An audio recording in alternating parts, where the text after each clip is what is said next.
we are going to start with the next session of first chapter, matter in our surroundings.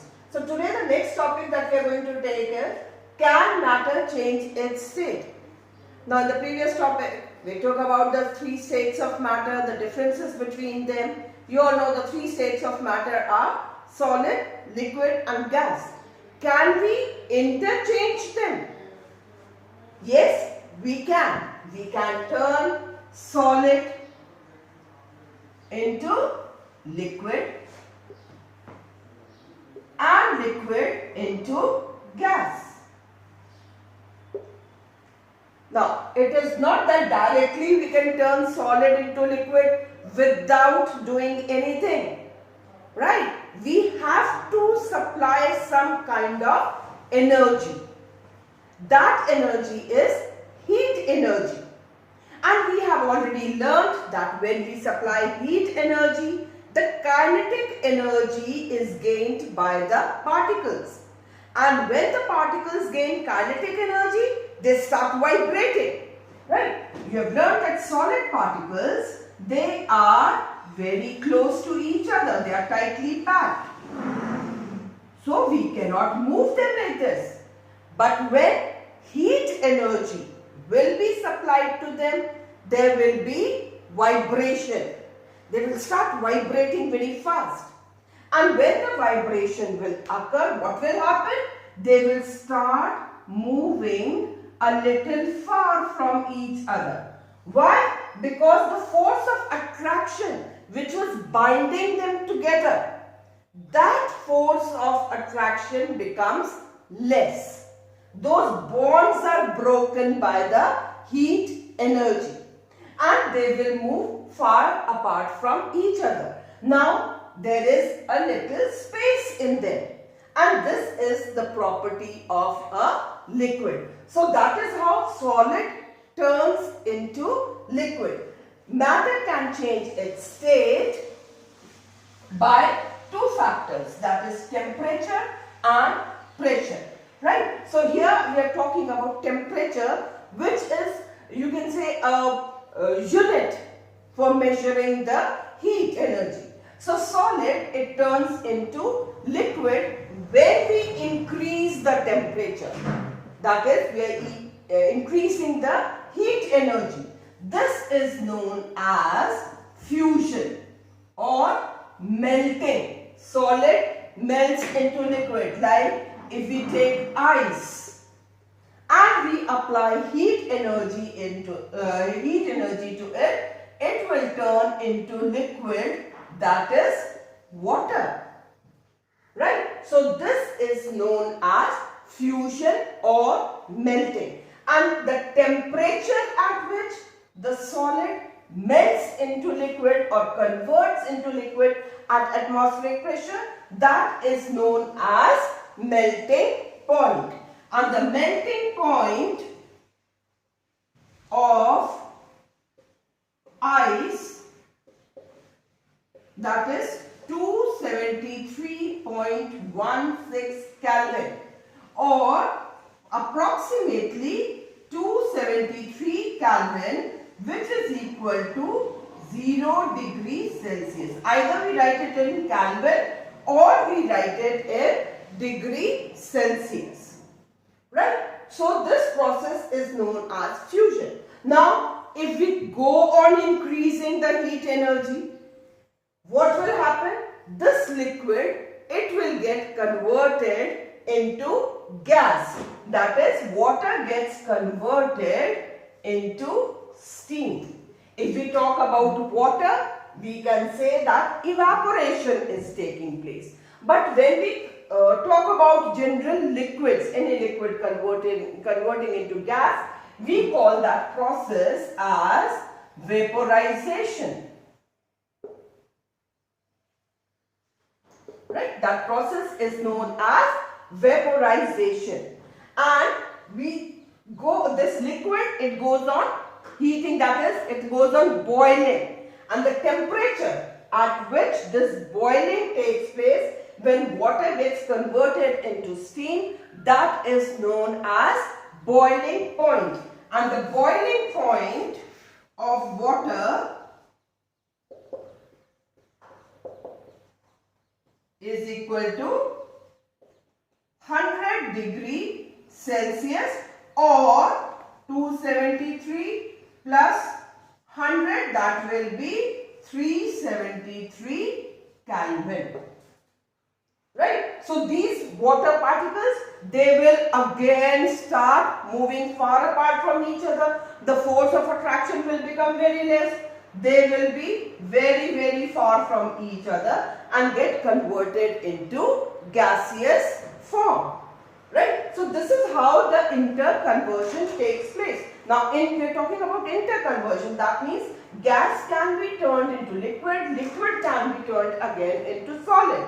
So that also can take place. Liquid, when we freeze it, right, or solidify it, it is known as solidification, right? So liquid turns into solid. That is known as solidification. And gas, that can be condensed back. You have learned in the process how water goes up, gets evaporated, then the clouds are formed, again condensation takes place and the rain falls down, right? So the same way here, gas converts into liquid by the process of condensation. That same process.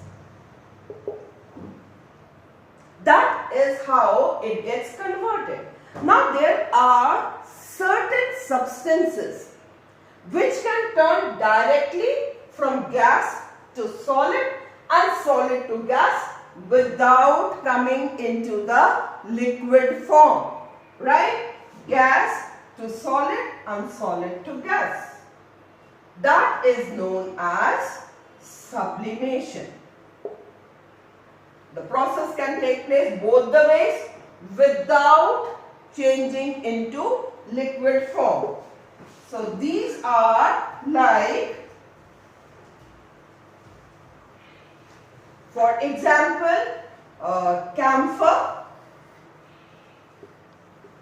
Camphor जो कि आप पूजा में use करते हैं, जलाते हैं, right? Kapoor जिसको बोलते हैं हम लोग, that also converts, you must have seen, directly it is in the solid form, it turns into gaseous form, doesn't come to liquid form. Or the naphthalene balls, you must have seen your mother keeping the white color balls in the winter clothes, right? When it is kept in the box. And when next year, again in the winter, the box is open, there are no naphthalene balls. So where have they gone? We cannot say that they have finished, because we have learned that matter can neither be destroyed nor be created. So it has converted into the gaseous form, or the ordinal, right? That is kept in the washrooms. You keep it in the solid form, after a few days it vanishes. So where is that ordinal gone? It has converted to gaseous form. Or there is another example, ammonium chloride.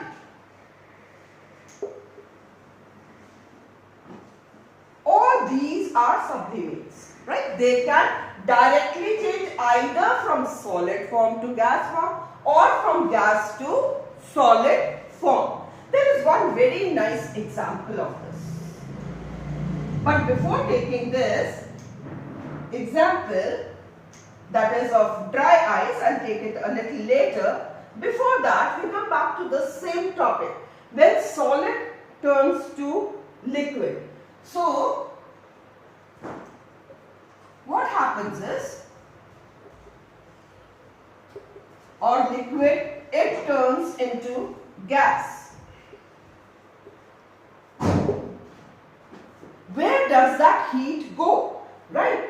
When we are converting solid to liquid form, the temperature that is being provided to it, that heat is being used up in breaking this force here, breaking these bonds here, so that it can be converted to liquid form. All that heat is used up in overcoming that force of attraction, in breaking that force of attraction. And this heat that we are supplying to it, that is known as latent heat. Latent actually means hidden, right? That means hidden. That heat remains hidden because when solid turns into liquid, I told you that takes place at